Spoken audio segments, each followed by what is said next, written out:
First impressions on the new Fimo leather. I only got 4 colors because the eBay seller I got them from only had several. They were out of black, so I just ordered something that I knew I could make a project with, and you will see the project soon. And I decided to do the experiments with the turquoise color because in my project I'm not going to need a lot of turquoise. So first impressions, it is very soft without being stretchy. It is less sticky, feels less sticky to the touch than regular Fimo. And it already has a leather appearance. As you can see, of course, this is unbaked, and I will do the baking test and a few other tests here in a minute. But why does it have this aspect is because it's got some minuscule fibers in it, and I am going to try and focus the camera as close up as I can to try and show you what I'm talking about. See? You can see that it has some little fibers in it that are, I don't know what type of fibers they are. Obviously, I'll probably need pardon my fingernails. I didn't get them new. I've been sanding. So I wouldn't be able to tell without a microscope and probably some reagents what kind of fibers these are. But let's go ahead and do something with it. Do some testing, and the tests that I want to make, and I will make the same exact thing with Fimo Soufflé. I do not have turquoise in Soufflé, but I think I still have some robin's egg, and Fimo Professional, and I'm gonna use the Fimo Professional just to see with the soufflé is to see the aspect, with the Fimo Professional is to see the resilience. So what I'm going to do first, I'm going to do a braid for the simple fact that okay, so we have some problems when cutting it,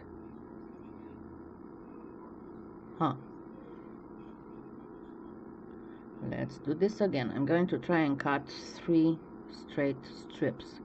I wasn't aware of this, so there we go once again. So this time it went. It does leave a little bit of residue on the blade, and I'm going to try and cut 3 equal width strips.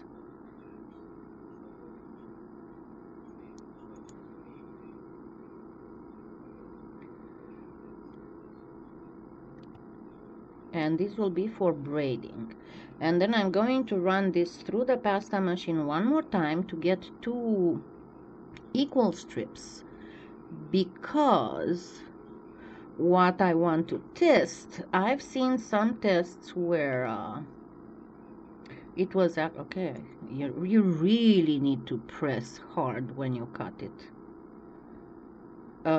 So I was saying I saw some tests where they sew it. They've actually used a needle, a sewing needle, and thread to sew the pieces together, and this would be quite a thing because, and by the way, this is on a thin setting. It's on a 7 on a makings machine. So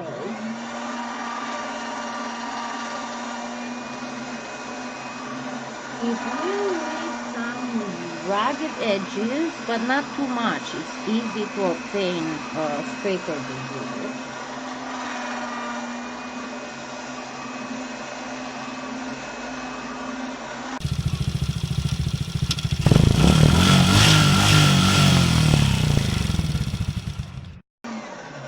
well, it's an approximate. As I said, it still leaves a little bit of ragged edge, but it's not too bad. And because of those fibers, the cut looks quite leather-like naturally. So I'm going to bake these between 2 tiles, and then we'll check on the resilience and all that. And these I'm going to braid, and then off camera I'm going to do the same thing with some souffle, and I'm going to do the same thing with some Fimo Professional. And this one is just a tad thicker, but oh well, it will have to do for the purposes of the testing. So I'm going to treat it exactly like I would treat Chevreuil deer leather, and we shall see if it holds its shape enough without sticking too much to the previous, to be able to actually do full braided leather. And if you say, but I haven't seen turquoise leather, of course you did. There are purses, there are shoes, and in the Native American tradition there's a lot of painted leather involved. So you may be able to actually do a full braided leather bracelet, you know, who knows. Of course, this is without paying attention to perfect edges and perfect anything. It's just to get the look of it. And there's one more thing that I want to test, and I'm going to test it on one of those halves, because on the other half I want to test something else that involves sewing. Actual, real needle and thread sewing. But it will depend on how the first sewing test works. And I am almost done. Sorry, I just kept you talking. I should have not talked so I could get this one on double speed. Okay. And the other thing that I wanted to test is an actual leather stamp. Let's use a Celtic knot and see how that's going to go.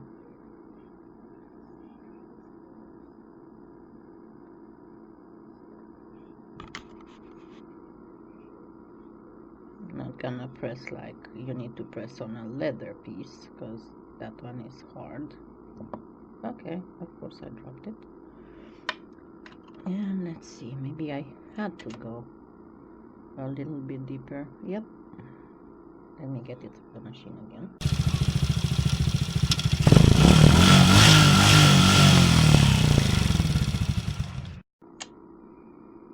It kind of does look like leather impression. I did do the edges too, but oh well. Okay, so let's see. I know I have something else here. If I can find it, yeah. There's another little leather implement thingy. Let's see if this one works better.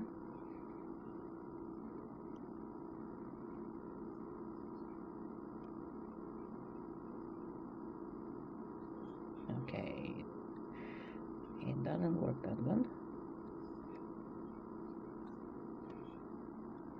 It does, but you need to hold on to the clay.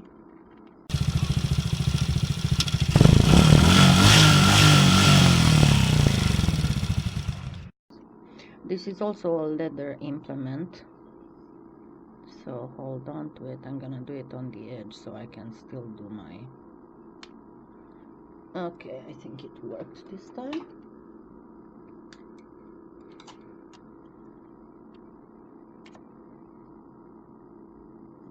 Yep.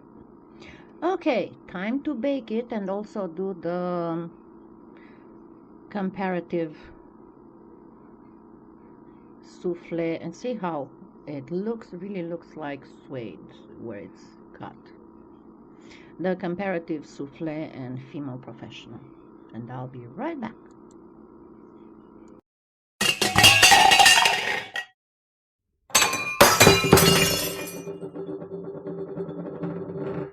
Okay, so everything is baked, and as I said, I was going to use some souffle, and this is the souffle, and some Fimo Professional. The Fimo Professional was just for purposes of, hardiness, flexibility, and stuff. And the souffle for the looking like weather thing, leather. I'm sorry, I have weather on my mind. If you hear anything in the background and the word tornado being repeated, it's because I have the um, live weather coverage going on in the other room. I'm taping this while Oklahoma is under severe. Anyway, I just couldn't stand not doing a thing, and I am way too scatterbrained to do an actual project, so I said, let me just test this. So, here we are with the braided part. Um, First of all, what I want to note is that there was quite a bit of change in color with the Fimo leather. It did get darker when baked. Uh, Second, when you look at my braid, the Fimo leather has kept much better the volume, didn't flatten itself out, and also it was much easier to braid it without getting it stuck to itself, even if souffle is not a clay that gets stuck to itself too much. Now, going for the flexibility, you can see that the souffle is quite flexible. Let me actually try to. It does break. Let's see how Fimo leather works with that.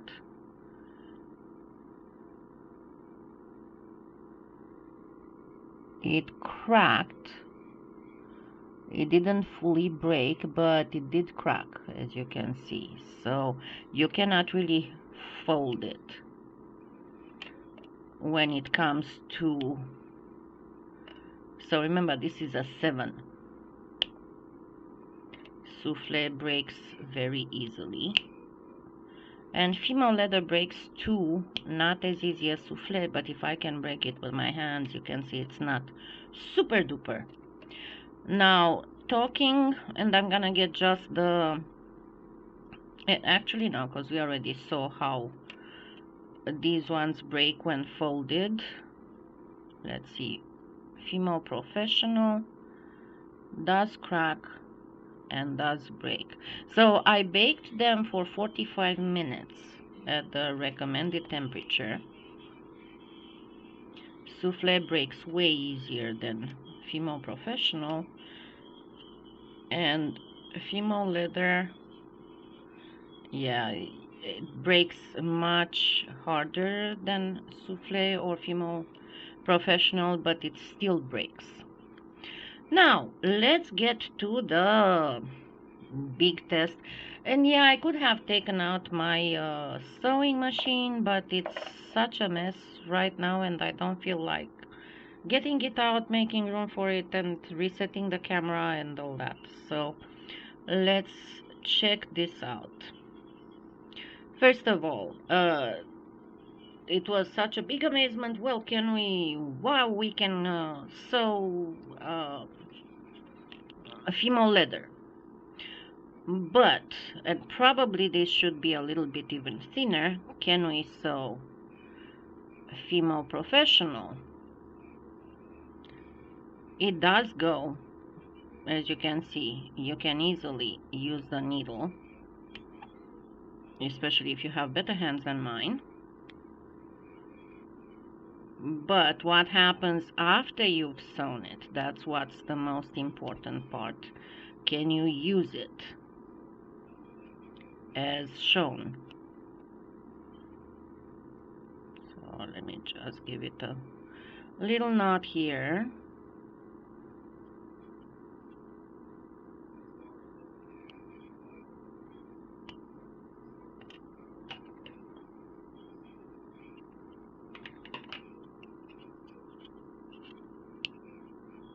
Now the thread cuts right through it.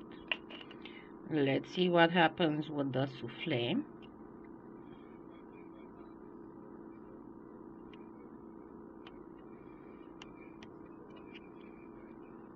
Obviously, getting the needle with the thread through clay and never was a problem. But as you can see, with souffle breaks in front of the needle, so you cannot really do it. You cannot sew it at all. And let's see the Fimo leather.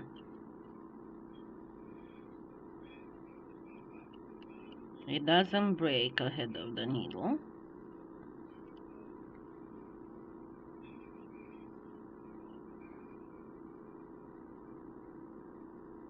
What I was interested in is if you can actually do embroidery on it.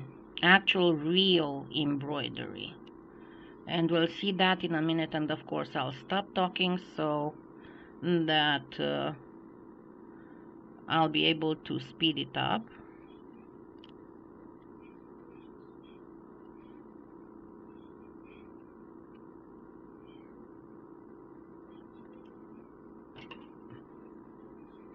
So let's see what happens with this one, because in the videos I've seen it was holding up really good, and it didn't. It broke it.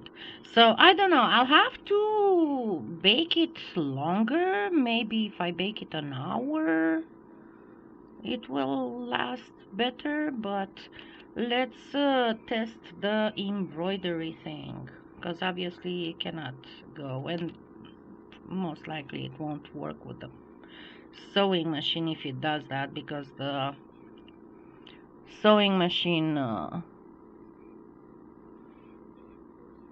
the needle pokes are way too close to each other, and that's going to determine even more breakage. Okay,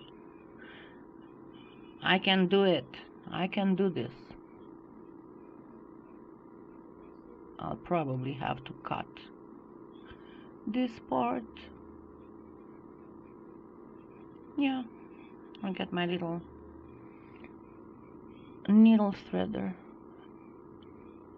No, I did it. Okay, let's try and embroider a little flower. Oh, come on. And see how that works. Because after all, you can always imitate the stitching very easily, and I've shown you in other tutorials how you can, but let's see the embroidery part, if it works.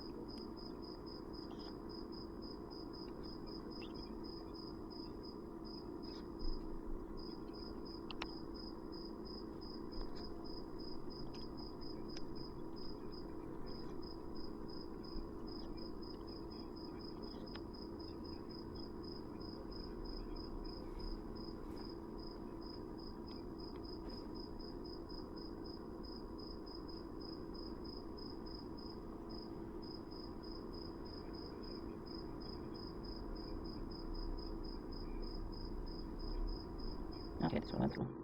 So you can approximately embroider with it, as long as you don't make your stitches, and you definitely cannot do this. If you do this, you risk breaking it, and don't make the stitches too close to each other. So these are the first impressions. I'll still have to bake it for longer to see if it becomes more flexible, and I'll have to test several strengths, but look forward for the project, and I actually might make 2 projects, not just one. And another thing that I want to try is a full leather flower. So I'm still waiting for one veiner that I ordered, actually not so much the veiner but the cutter, to come in the mail to do that one. But I think that a steampunk thingy with a leather flower would look awesome. So this was it. This was my experiment with the Fimo leather, and as I said, I only had 4 colors. This is all I have, this is all I found, and let's hope that PolyClay Play brings it in soon, because I can assure you, you will love the projects I'm going to make. So see you on Sundays during the live broadcasts. Remember, every Sunday 12:30 p.m. Central Time at noon. Happy claying!